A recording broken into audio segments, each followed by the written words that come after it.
हाय 19th floor सी view room होगा? नहीं bathtub?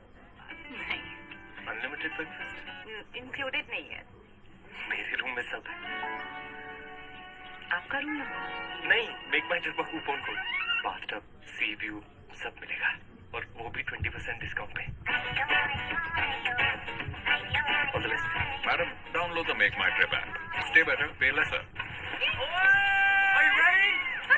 अच्छा सुना, ये भी हम दोनों के साथ डाइव करेंगे, ओके? मैं इनकी गोद में बैठ जाऊंगी तो 30,000 में हम दोनों का हो जाएगा। It doesn't work like that. अच्छा 100-200 ऊपर से ले लेना, किसी को नहीं बताएंगे। Seriously? अच्छा सुनिए, पैराशूट के चार्ज निकाल देता हूँ। हम अपना खुद का पैराशूट लाए हैं। सारे पैसे होटल पे उड़ाओगे तो मेमोरीज कैसे बनाओगे? Make my trip flat 20% of on hotels. Best deals चाहिए? मेक माई ट्रिप पे आइए।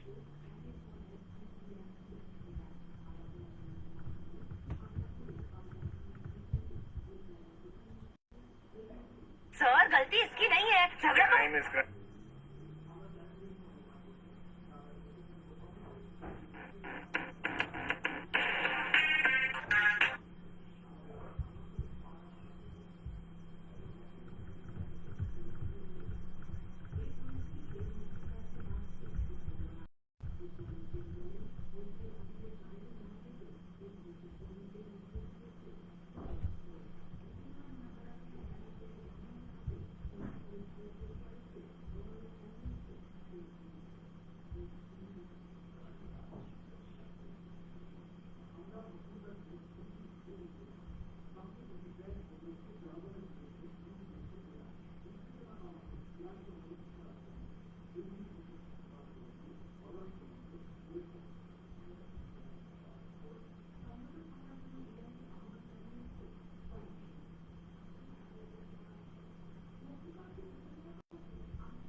Please welcome my friend Jimmy Kimmel.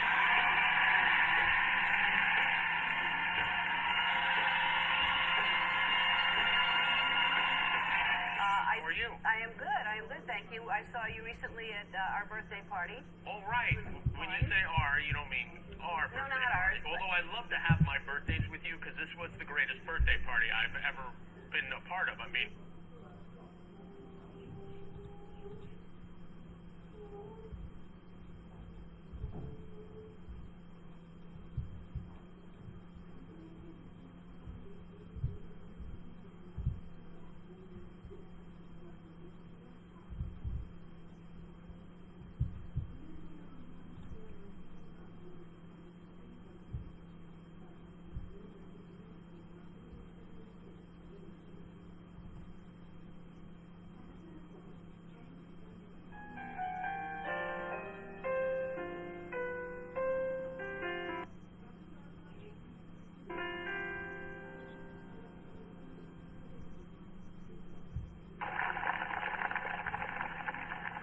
So even though we face the difficulties of today and tomorrow, I still have a dream.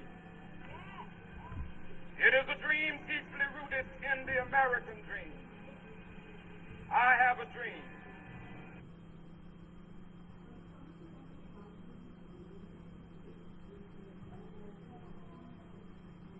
Listen to it carefully.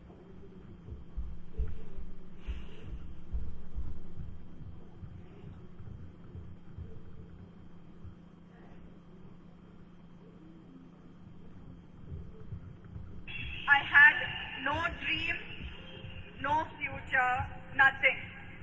I ate one meal a day.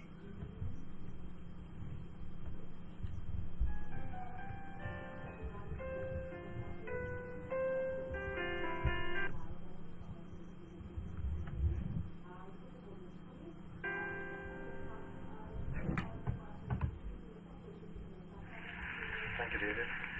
Thank you, everyone, for inviting me here. This is a huge privilege, not because I'm the chief guest. I think it's a privilege mainly because I'm one of the parents who've had the opportunity, and I'll take this opportunity on behalf of all of you to put my hands together and thank Dhirubhai Ambani International School for doing what they're doing to our children. So I want to thank all the teachers, all the head of departments, Zareen, Farida. I mean, you are people I used to come to. When I have trouble, I come and look at their faces, go away, and I'm calm. Everything will be sorted out. Kawal sir, who's fantastic at cricket matches, shouts louder than anyone else in the world can. All the staff members, the management, the gentlemen who man the security outside, so wonderful. And so even the guy who does the parking back there, everyone for the last 13 to 14 years that I've been here, and especially my friend, Mrs. Neeta Ambani, thank you so much for looking after our children. Really, thank you very, very much. Okay, so good evening, boys and girls. Exams are over. If I may say so, damn school is over, which seemed an impossibility just a few years back. That horrible math or physics or whoever your least favorite teacher is, you will never have to see again. That PE coach was all out to get you is done and dusted. I know everybody's looking there. You want to party now, relax, hang out with the beautiful friends you've made in the last 13 years, 14 or some less. The last thing you really want to do is sit here and listen to someone give you advice on life lessons and what the future holds for you. And to top it, my qualification to be doing this is zilch, nada. Not at all, nothing. Really, apart from the fact that Neeta and I are friends and thus I have some benefits. My reason to be here is the same as that of your elder brother or your sister being allowed to do things that you're not allowed to do at home. I'm like them, older, that's all. So if you think that I have had a successful career, as I was getting very embarrassed when David was recounting, because also it's been so many years since I've got an award now, yeah. It's just like, gotta work harder. So also if you think I've had a successful career, a great past performance and my experiences of it are no assurance that it will work in the future for you or work for you at all. And anyway, none of what I say today you will remember as soon as you're out of here. Or maybe even earlier, because you're still sleeping from the big party you guys had last night. What I say may make sense to your mom or dad, who will remember it some years down the line, and they will also remember it for all the inappropriate things that I'm going to say tonight. But you are here, and so am I, so I promise to keep this extremely crisp and sharp. 20 minutes, tops. But be rest assured, I understand if some of you walk out in the middle of my speech for bladder control reasons. Feel free to do that. Feel free because that's what essentially my talk is about. Feeling free. Freedom to be yourself. To listen to your inner voice and never let anyone tell you who you are or who you ought to be, including me. These are the only years of your life in which you will be allowed to make regret-free mistakes. As you do so, you will chance upon your dreams and hopefully make a happy life out of their fulfillment. When you get to be 50, as some of your parents are, none of the mothers, they all look 35. They're all looking extremely hot. Some of your parents are, and like I am, you will know that the bulk of your regrets are from not having done what you wish to do. So don't hold it against your over-diligent father who's telling you to study extra even post the exams. Your annoying mother who's still depressed that your handwriting is bad. You know, she doesn't understand. If it was bad 5 years ago, chances are that your handwriting is not going to improve for the rest of your life, ever. Ma'am, get that clear. It's not going to happen. But let me assure you, squiggles and ants and mosquitoes on paper won't kill your career. Any doctor here will tell you, indecipherable hieroglyphics may actually be a career booster. Don't be angry that your parents tell you that friend of yours is not good company, he is spoiling you. And please don't hold it against them when they tell you, he's a movie star's son, he'll become a hero, what about you?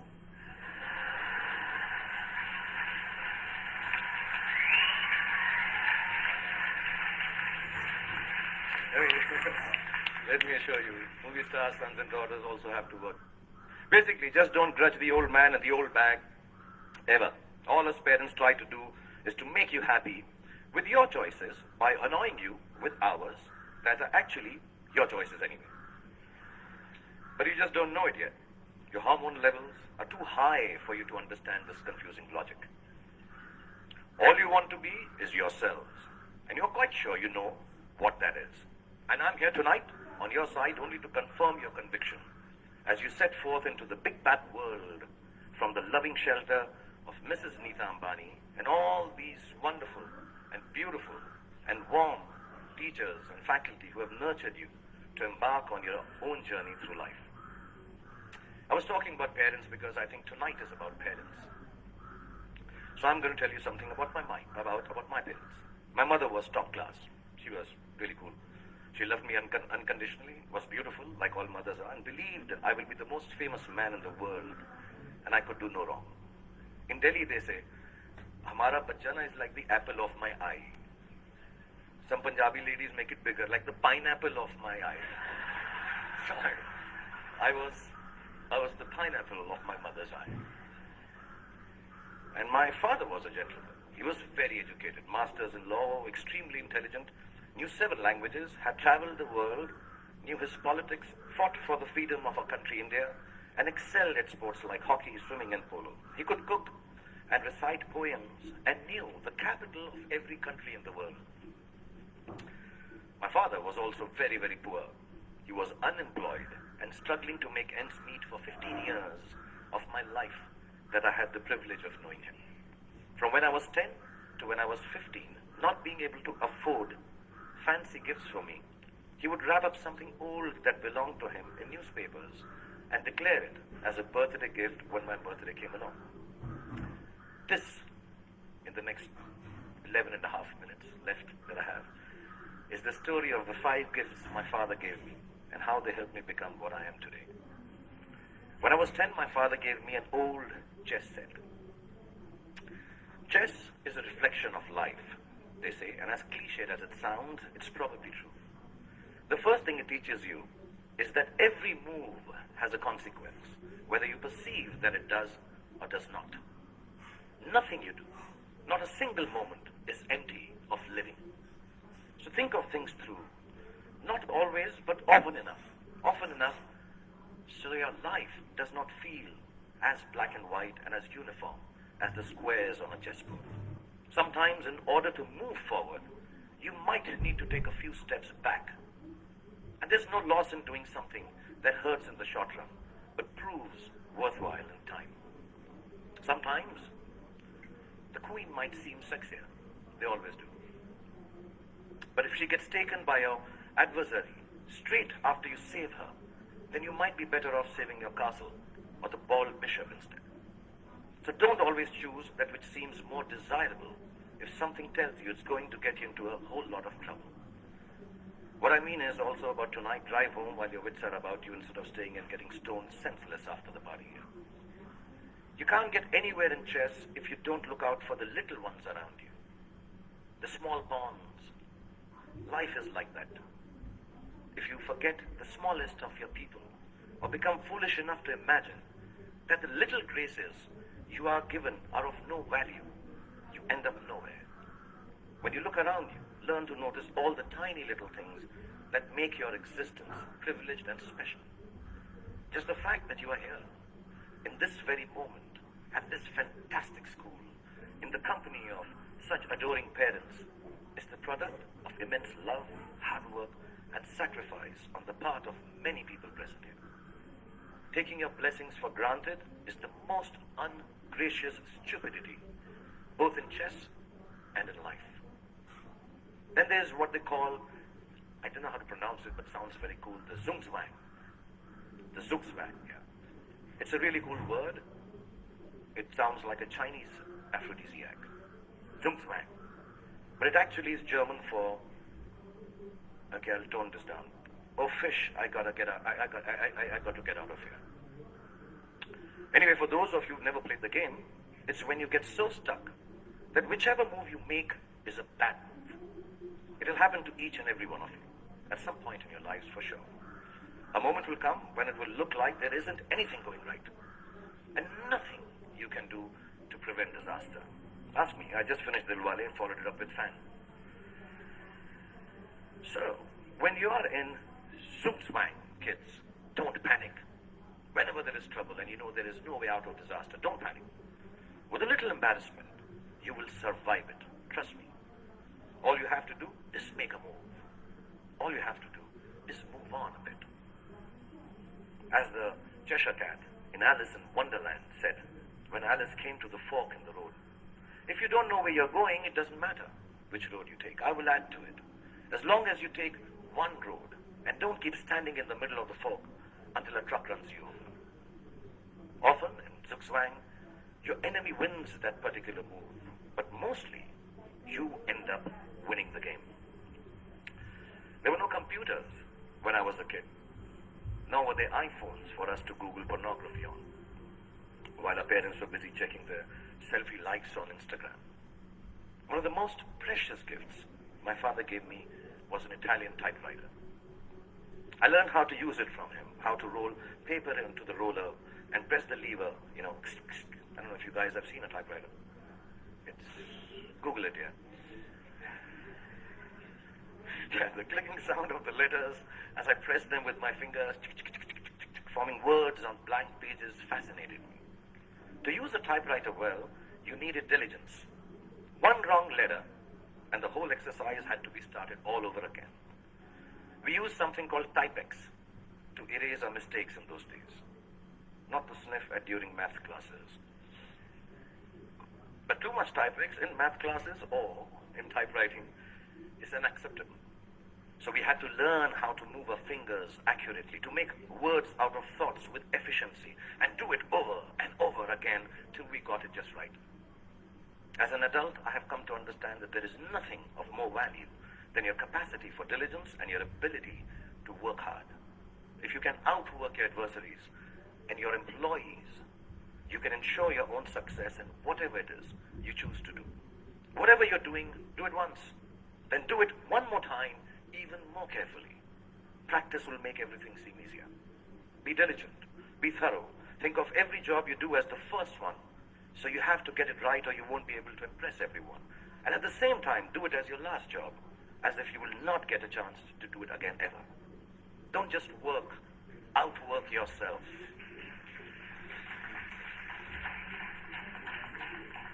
Only parents clapping.